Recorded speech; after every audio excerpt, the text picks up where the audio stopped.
Fire করতেছে। আপনারা বলতে পারবেন আমি কই এসেছি, কোথায় এসেছি? লাইনটার মাঝখানে থাকার চেষ্টা করবেন। আসসালামু আলাইকুম, আমি বর্তমানে আছি ধনবাড়ি নবাববাড়ি মসজিদের কবরস্থানে। আর এখান থেকে আমরা যাত্রা শুরু করব আজকের। এখন বাজে 6টা 35 মিনিট। এখান থেকে আমাদের যাত্রা শুরু হবে মধুপুর জাতীয় উদ্যানের উদ্দেশ্যে। সেখানে আমরা আপনাদেরকে দেখাবো মধুপুরের ফরেস্ট এবং সেখানকে আনারস বাগান, রাবার বাগান এবং তার পাশাপাশি আপনাদেরকে দেখাবো সেখানের গহীন শালবন। তবে আজকের সবচেয়ে রোমাঞ্চকর বিষয় কি জানেন? এই পুরো সফরটি আমি করছি সাইকেলে। যাওয়া আসা মিলিয়ে প্রায় 90 কিলোমিটারের এক বিশাল রাইডিং চ্যালেঞ্জ। ভিডিওটি বেশ জমজমাট আর অভিজ্ঞতায় ভরপুর হতে যাচ্ছে। থেকেই আমাদের যাত্রা শুরু মধুপুরের উদ্দেশ্যে। So let's start. চলুন এবার আজকের রুট ম্যাপটা একটু জেনে নেওয়া যাক। আমার বাসা থেকে প্রথমে যাব ঐতিহাসিক ধনবাড়ি। সেখান থেকে সোজা আমাদের গন্তব্য মধুপুর জাতীয় উদ্যান। জয়দেবপুর টাঙ্গাইল জামালপুর জাতীয় মহাসড়ক। এখান থেকে মধুপুর 11 কিলোমিটার এবং ঘাটাইল 27 কিলোমিটার। আমরা এখন গোলাবাড়ি সেতুতে এসে পড়েছি। ওই যে পাশের নদী।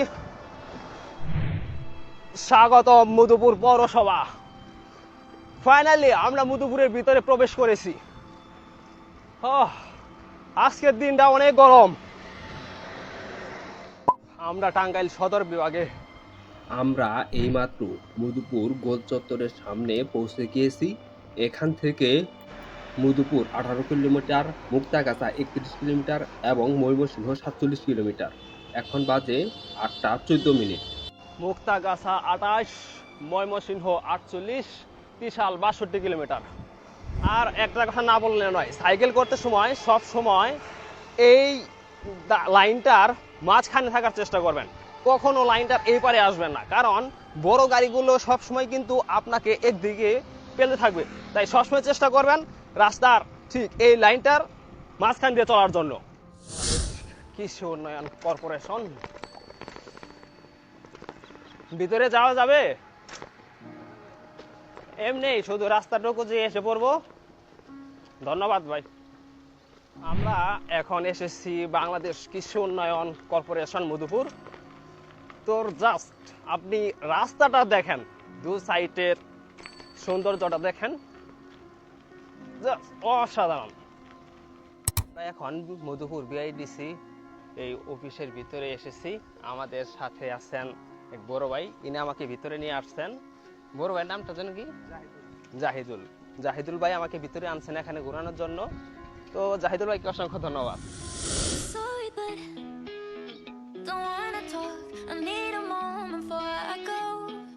আমরা কিন্তু একদম বনের মাঝখান দিয়ে যাচ্ছি। চতুর্দিকে শুধু বন, আর মাঝখান দিয়ে একটি মাত্র রাস্তা চলে গেছে। এই রাস্তাটির সৌন্দর্য আপনাদেরকে যতই বলবো ততই কম পড়ে যায়, কারণ শুধু আশপাশটা আপনারা দেখেন কত সৌন্দর্য। আগেই আপনারা হয়তো খবরে দেখেছেন যে টাঙ্গাইলের মধুপুর বন বিভাগে বন্যজীব জন্তুদের পারাবারের জন্য একটি ফ্লাইওভার তৈরি করেছে। ওটি হচ্ছে সেই ফ্লাইওভার যেখান দিয়ে বানর বা অন্য প্রাণীরা পারাবার হয়।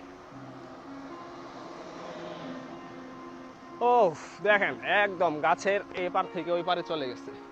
বন্ধুরা, আমি যাচ্ছিলাম মধুপুর জাতীয় উদ্যানে, কিন্তু রাস্তায় বিমান বাহিনীর ফায়ারিং দেখে তাই ভাবলাম যাই একটু বিমান বাহিনীর ফায়ারিংটা দেখে আসি।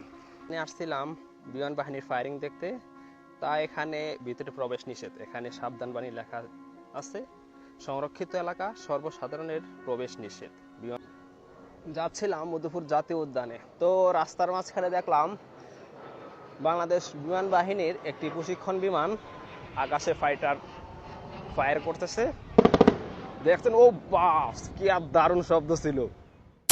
আমি গুগল ম্যাপ দেখে একটা শর্টকাট রাস্তা নিয়েছিলাম বনের ভিতর দিয়ে। তো রাস্তাটা শর্টকাট হলেও এমন অবস্থা যে সাইকেলের গতি মাত্র 10 কিলোমিটার। আমরা এখন জঙ্গলের ভিতরে, একদম জঙ্গলের ভিতর দিয়ে হাঁটতেছি। এই সাইকেল আমার, আর দেখেন চারদিকে শুধু গহীন বন জঙ্গল। আমি শালবনের ভিতর দিয়ে সাইকেল চালিয়ে যাচ্ছিলাম, হঠাৎ অনেকগুলি বানরের সাথে দেখা হয়ে গেল। কি দারুণ একটি অভিজ্ঞতা! দেখছেন, আপনারা বলতে পারবেন আমি কই এসেছি? এই যে দেখেন, একদম গহীন বনের ভিতরে। Look at this.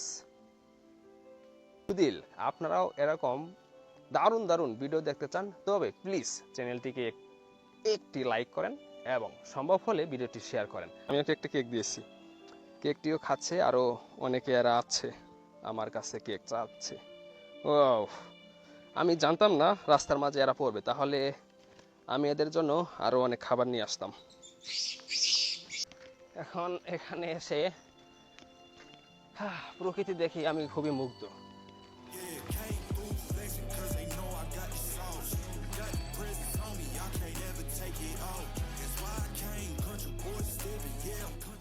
অবশেষে আমরা দখলা ওয়াচ টাওয়ারের উপরে উঠেছি। ওয়াচ টাওয়ারে উঠতেছি, মাগার মনের ভিতরে একটু ভয়ও কাজ করতেছে। আর এত কষ্ট করে আপনাদের জন্য ভিডিও বানাচ্ছি, প্লিজ একটি লাইক তো বানতা হয়, তাই না? অবশেষে আমি একদম ওয়াচ টাওয়ারে চড়ে উঠেছি, আর এখান থেকে আপনাদের যে ভিউটা আমি দেখাবো তা দেখার পর আপনারা অবশ্যই এই চ্যানেলটিকে সাবস্ক্রাইব করতে বাধ্য হবেন। সো আপনারা প্রস্তুত আছেন তো? চলুন ভিউটা একবার আপনাদেরকে দেখ।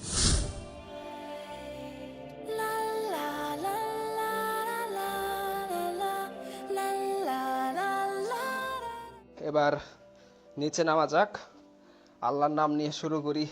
নিচে তাকালে তো মাথা ঘুরতেছে। আর এই হলো রাবার বাগান,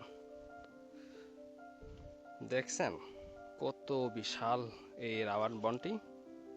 দেখেন এগুলো থেকে কিভাবে রাবার সংরক্ষণ করেছে। এইগুলোর ছাল এই যে দেখছেন, সবগুলো কেটে কেটে এখান দিয়ে, এই যে এইখান দিয়ে কষ বের হয়, আর সেগুলোই রাবার কষ।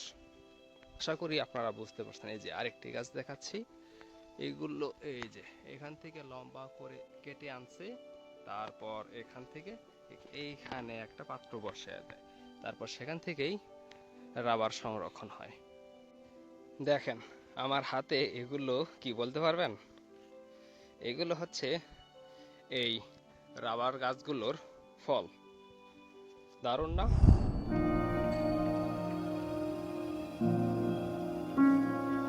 কিছু জায়গার সৌন্দর্য এমন যা বলে বোঝানো যায় না।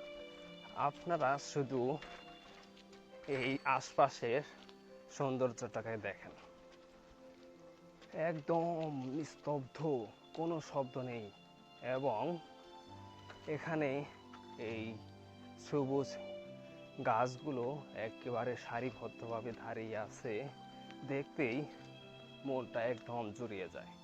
সত্যি মধুপুর রাবার বাগানে না আসলে আমি বুঝতেই পারতাম না এখানকার সৌন্দর্যটা ঠিক কতটা ভয়ানক।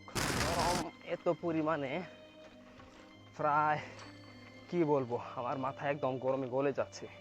তার মধ্যে রাস্তার কি অবস্থা দেখতেই পাচ্ছেন, আর আমার সাইকেলের গতি মাত্র 6 থেকে 5। এত ধীর গতিতে এত পথ কি করে যাব? আর এই দিকে যদি আপনাদেরকে দেখাই, এই দিকটাতে একটু লক্ষ্য করলে দেখতে পারবেন পেঁপে লাগানো হয়েছে। দেখছেন পেঁপেগুলো একদম সারিবদ্ধভাবে, খুবই দারুণ দেখাচ্ছে। এবং পেঁপে গাছের মাঝখান দিয়ে কিন্তু রাবার গাছও লাগানো হয়েছে। একসাথে 2-3 রকমের ফসল ওনারা আবাদ করতেছেন একই জমিতে। এই রাস্তাটুকুকে দেখুন, একদম লাল মাটি। আপনাদের জন্য এত কষ্ট করতেছি, প্লিজ একটা লাইক করে দিন ভিডিওতে। আচ্ছা, আজকের মতো এই ভিডিওটিকে আমি এখানে শেষ করতেছি। আজকে সারাদিনে আমি অনেক জায়গায় ঘুরে বেরিয়েছি। বাংলাদেশ নৌবাহিনীর যেখানে বিমান ফায়ারিং করতেছে সেখানে গিয়েছি। বাংলাদেশ কৃষি গবেষণা কেন্দ্র বা বিআরটিসির স্টুডিওতে গিয়েছি, এবং বনের ভিতরে হাইকিং করেছি, বানরদের সাথে খেলা করেছি, এবং সর্বশেষ আমি এই ওয়াচ টাওয়ারে উঠেছি। তো আজকের এই ভ্রমণটি আমার জন্য সত্যিই খুবই আনন্দদায়ক ছিল। আর যদি আমার এই চ্যানেলে আপনি নতুন হয়ে থাকেন তবে চ্যানেলে সাবস্ক্রাইব করতে ভুলবেন না।